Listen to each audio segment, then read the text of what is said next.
வணக்கம், நான் உங்கள் மீனாட்சி. நம்ம செகண்ட் துவையலா வடகு துவையல் பார்க்க போகிறோம். சாதம், தயிர் சாதம், லெமன் ரைஸ் இதெல்லாம் சேர்த்து சாப்பிட்லாம். இட்லி கூட தொட்டு சாப்பிட்லாம், ரொம்ப நல்லாயிருக்கும். இது வந்து ரொம்ப ட்ரெடிஷ்னல் டிஷ். இது வந்து எங்கள் பொண்ணு வளைகாப்போட நான் வந்து கட்டு சாதத்தோடு பண்ணியிருந்தேன்.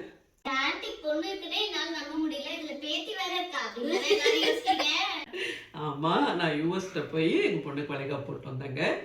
ரொம்ப எல்லாரும் நல்லா இருக்கு ரெசிபி கேட்டேன்ட்டு. அப்படி அவ்வளோ பேர் ரெசிபி கேட்டாங்க. இது எப்படி பண்ணீங்க எப்படி பண்ணீங்கன்னு. அவ்வளோ எக்ஸலண்ட்டாக இருக்கும். இது சிம்பிள் தான். வாங்க எப்படி செய்கிறது பார்க்கலாம். வந்து நம்ம குழம்புக்கு தாளிப்போம்ல, அந்த கருவடகம், உப்பு, தேவையான நம்ம காரத்தை வந்து காஞ்ச மிளகா, தேங்காய், புளி, ஒரு நெல்லிக்காய், சின்ன நெல்லிக்காய் சைஸ் அளவு. நம்ம இஷ்டம் கம்மி பண்ணிக்கலாம், கூட்டிக்கலாம். இதான் இது நல்லெண்ணெய் போடுறேன்.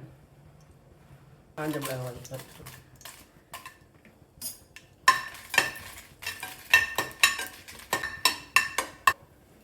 இந்த குழம்பு வடகத்தை இதில் போட்டு பொரிக்கணும். அப்படியே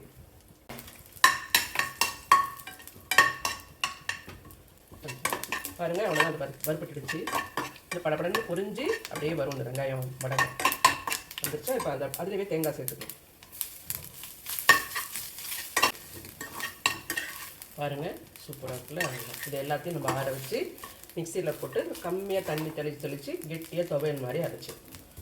இந்த துவையலை நீங்களும் கண்டிப்பாக ட்ரை பண்ணி பார்த்து எப்படி வந்தது எனக்கு கமெண்ட் பண்ணுங்கள். Thank you, bye by.